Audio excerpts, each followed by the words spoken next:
Kelsey, what's going on? We got Michigan coming in.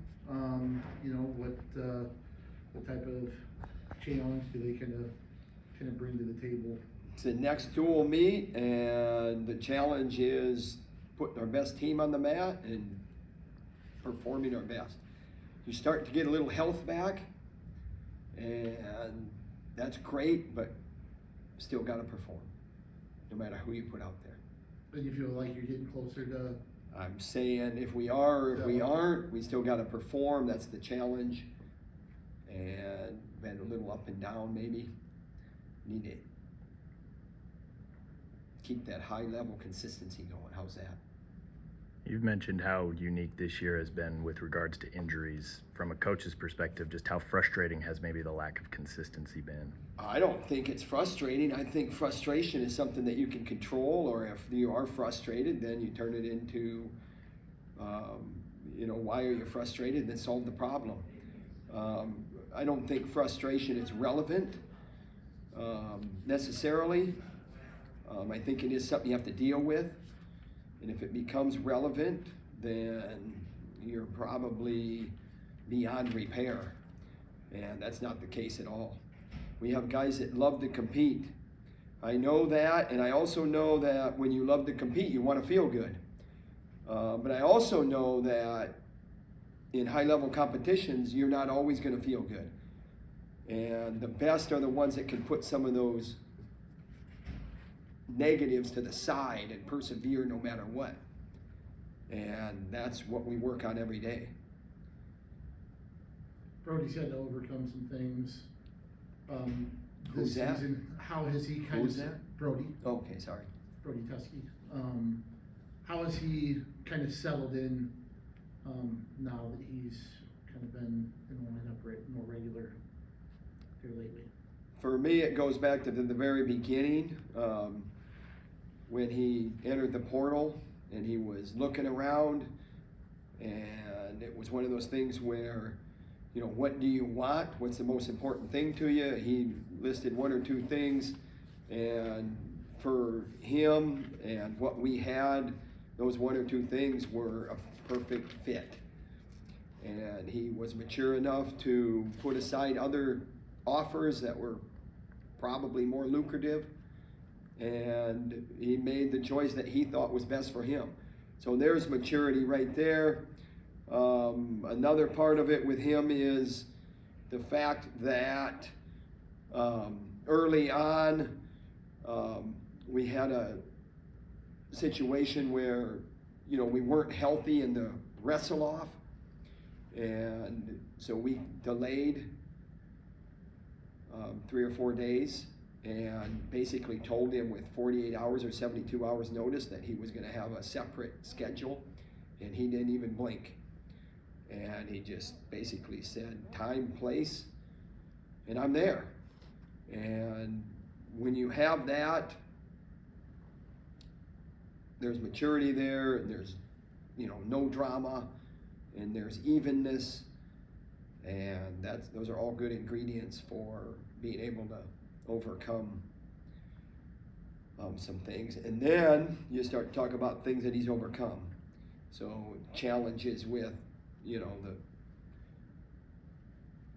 health issues that he's had, and he just looks him straight in the eye. He's a guy that you recruited when he was in high school, Brody.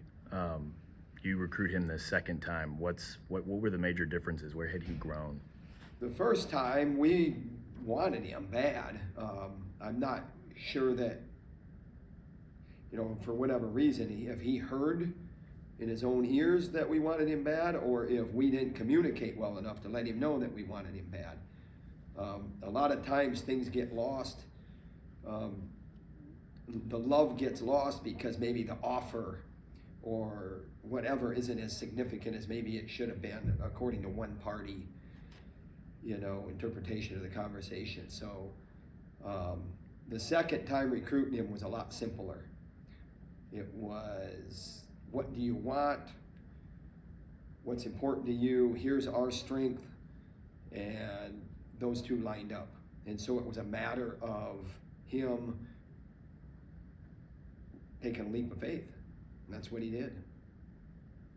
Drake Rhodes has been in the lineup the past 3 dual meets. How do you think this experience is going to benefit him? I think with that new rule, I think the experience benefits Riggins also. It's benefited Franklin.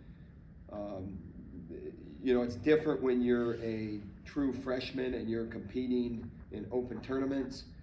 You weigh in at 7 o'clock in the morning, you have a 2-hour weigh-in to 9 o'clock first round, and it goes all day, and the finals are at 5 or 6 or 8 o'clock at night. You're weighing in a 1-hour weigh-in in a dual meet in a packed house, on the road, a packed house. The stakes are very high. You can draw your own conclusion on the benefit for that.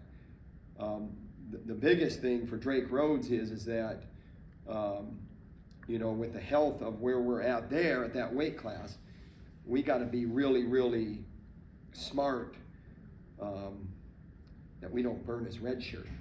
And you say, smart, well, how do you know if you burn, you got to know whether you burn his red shirt or not. Yeah, we know, but we also got to put a able competitor out there. So we're getting to the point now where we're getting to the nitty gritty. And we got 2 dual meets left. You know, I think he's got 1 date left. So, you know, how do you put an 84-pounder on the mat if it's not Abe Assad? And after this week, Drake Rhodes have burned his red shirt. So we got to be really, really smart. We got to figure something out. What has Drake and some of these other true freshmen shown you with the opportunities that you guys have given them? They don't hesitate. Biggest thing is you know, it's been all hands on deck. And, you know, Kirk Ferentz talks about next guy in, and that's a really good, simple philosophy that everyone can understand, and there's a lot of accountability in that philosophy. And that's what all hands on deck means, and all hands on deck. And when we talk on the day after our competition, we're getting ready for the next one, it is literally, you have to be ready to suit up and go, no matter who you are. Because we've had some bizarre circumstances this year with this lineup.